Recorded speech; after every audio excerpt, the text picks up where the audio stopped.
Europe thought its inflation crisis was finally under control. It wasn't. Instead, Europe is now facing a dangerous combination of higher energy prices, renewed inflation, expensive borrowing, weak industrial growth, and on top of that, fierce competition from China. And these problems are feeding into one another. This is a perfect storm, essentially. The result, of course, could be a new European economic crisis that is definitely looming, and a crisis that would put the European Central Bank in an extraordinarily difficult position. Here's how the chain reaction actually works. It started with energy shock, inflation followed, then higher interest rates, expensive borrowing, weak growth, industrial decline, Chinese imports, European protectionism, and finally escalating trade tension. So let's start with energy. Europe remains exceptionally vulnerable to energy prices because its industrial economy depends heavily on imported energy. Well, of course, we know that Europe gave up cost-effective Russian energy due to political reasons, at its own detriment. So that's all there is to that. The geopolitical shocks of 2026 have pushed oil and gas prices higher, while concerns about European gas inventories are adding to the pressure. Markets are increasingly worried that elevated energy costs could keep inflation above the European Central Bank's target. And we're already seeing the consequences. We didn't have to wait too long. Euro area inflation rose to 2.9% in July, up from 2.8% in June, and significantly above the ECB's 2% target rate. Energy inflation accelerated particularly sharply. And so that creates the ECB's nightmare effectively. Normally, when an economy is weak, as European economy is weak, a central bank can cut interest rates to stimulate borrowing, to stimulate investments and consumption. But what happens when the economy is weak and inflation is rising at the same exact time? The central bank is effectively trapped. If the ECB cuts rates aggressively, it risks adding fuel to inflation. If it keeps rates high or raises them, it risks making an already weak economy even weaker. So the ECB has already kept its key rates unchanged, with the deposit rate at 2.25%, while markets are increasingly anticipating a more hawkish stance going forward. And that means borrowing remains expensive. It will continue to remain expensive for the foreseeable future. For European businesses, this matters enormously. Companies need credit to build factories, to purchase equipment, to build out their inventories, to hire workers, and to expand their production. Well, consumers need credit too, and they need credit to buy homes and to make major purchases. Governments need to refinance enormous quantities of debt too, but credit is expensive. And higher interest rates don't just affect financial markets, as you can see. They affect the real economy. They affect you and I. And this is happening while European growth remains very, very fragile. The ECB itself has acknowledged that higher energy prices create a combination of weaker growth and higher inflation, which is the classic stagflation problem, which I discussed here on my channel previously in great detail. Nowhere is the problem more obvious, however, than Germany. Germany is Europe's industrial powerhouse, but its traditional economic model has been under pressure from high energy costs, from weak foreign demand, geopolitical uncertainty, and increasingly intense competition with China. And now Germany is facing another problem, and the problem is China is no longer simply buying German industrial products. China is increasingly competing with them. Germany's trade deficit with China widened during the first half of this year, even though China remained Germany's largest trading partner, and German imports from China are rising.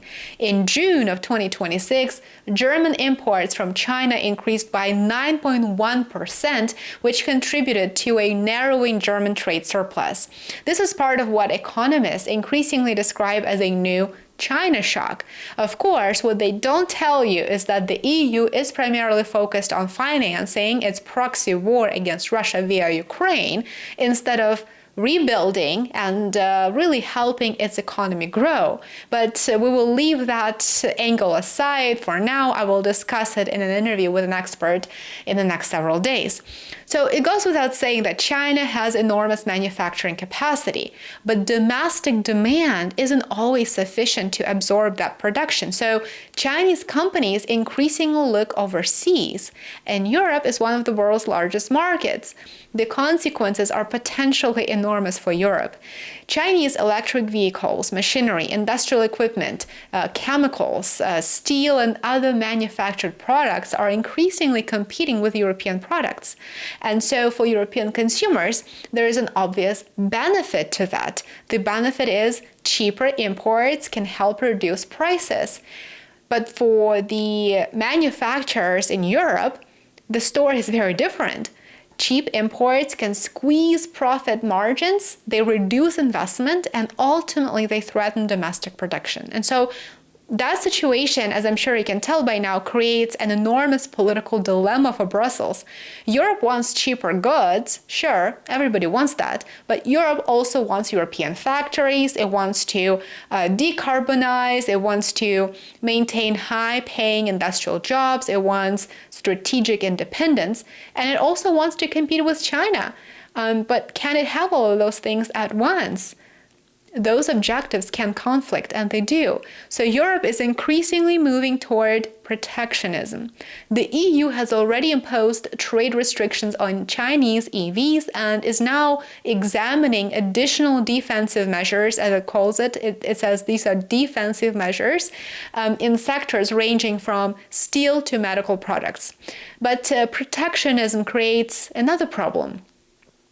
And the problem is China can retaliate, and Europe is heavily dependent on trade. If Brussels raises barriers against Chinese products, Beijing can respond against European exports. And that is particularly dangerous for Germany, whose industrial economy has historically depended on exporting high-value manufactured goods around the world. And now Europe is caught between two economic pressures, effectively. From one direction comes an energy shock, pushing costs and inflation higher, and then from the other direction comes a Chinese manufacturing shock, which pushes prices and competition higher as well.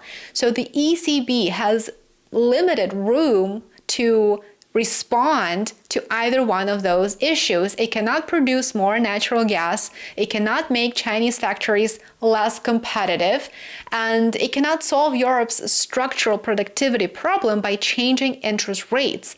That is why the current situation is so dangerous. Europe's problem isn't simply inflation. It isn't simply weak growth. It isn't simply China. It is the interaction between all three. Higher energy prices push inflation higher. Higher inflation limits the ECB's ability to cut rates, and higher rates keep borrowing expensive. So effectively, expensive borrowing, of course, in terms discourages investment. So weak investment makes European industries less competitive. So effectively, Europe's problem is Europe. Europe's problem are its own policies. Now, meanwhile, Chinese manufacturers continue expanding their global market share. European governments then respond with tariffs and trade barriers, and China potentially retaliates. And so the cycle becomes even more difficult to escape. This is why Europe's economic challenge is increasingly becoming a competitiveness crisis. Europe is no longer competitive. It is not competitive under the current circumstances. The question is no longer simply whether Europe can get inflation back to 2%. The bigger question is whether Europe can remain an industrial powerhouse while paying relatively high energy costs, while maintaining an expensive social model and investing heavily in its military-industrial complex, and prioritizing war over peace. So that is really the big question.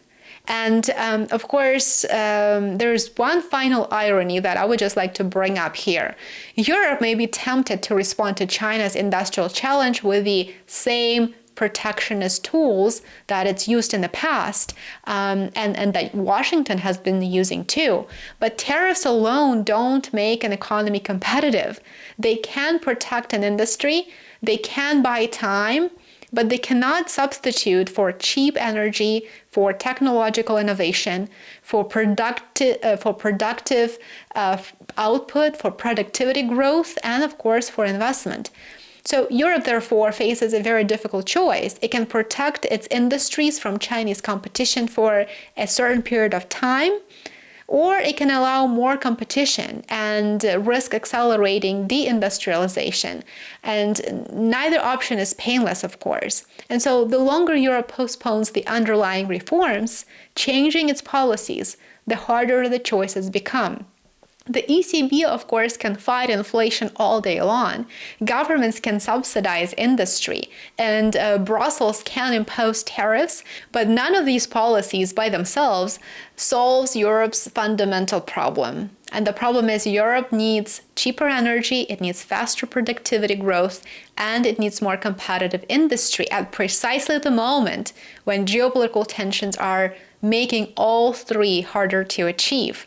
And so that is why Europe's new economic crisis is looming, and it is going to be much bigger than just an inflation problem. It could become a crisis of European competitiveness itself and the decline of Europe as we know it.